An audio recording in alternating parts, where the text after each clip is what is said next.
দর্শকবৃন্দ, শুভ সন্ধ্যা। শুরু করছি আজকের স্পোর্টস বুলেটিন। দেশের জনপ্রিয় ঘরোয়া টি-20 লিগ বিপিএলে ফিরছেন বাংলাদেশের ক্রিকেটের সবচেয়ে বড় তারকা সাকিব আল হাসান। কয়েক মাসের বিরতি শেষে আবার মাঠে ফিরতে প্রস্তুত তিনি। বিস্তারিত জানাচ্ছেন আমাদের ক্রীড়া সংবাদদাতা। ধীরে ধীরে জমে উঠছে বিপিএলের আবহ, আর এই আবহকে আরও উষ্ণ করে তুলেছে একটাই খবর। আবারও লিগে দেখা যেতে পারে সাকিব আল হাসানকে। বাংলাদেশের ক্রিকেটে বহু অর্জনের নায়ক সাকিব শেষ কয়েক মাস নানা ব্যস্ততা ও ব্যক্তিগত কারণের জন্য নিয়মিত মাঠে ছিলেন না। তবে এবার সব জল্পনা কল্পনা শেষ করে তিনি জানিয়েছেন, মাঠে ফেরার জন্য নিজেকে প্রস্তুত করছি।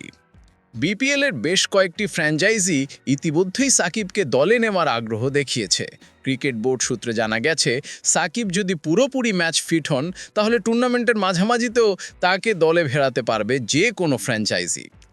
ক্রিকেট বিশ্লেষকদের মতে সাকিবের প্রত্যাবর্তন শুধু দলকেই নয়, পুরো টুর্নামেন্টকেই নতুন মাত্রা দেবে। তার অভিজ্ঞতা, বোলিং নিয়ন্ত্রণ এবং মাঝের ওভারের দৃঢ়তা এখনও বিপিএলের যে কোনো দলের জন্য বড় সম্পদ।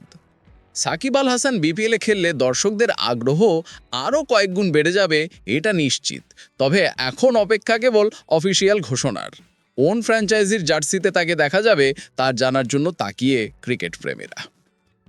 এই ছিল আজকের প্রধান ক্রিকেট সংবাদ। বিপিএলে সাকিবের ফেরা ঘিরে আরও আপডেট জানাতে আমরা আবারও আসব, সঙ্গে থাকুন।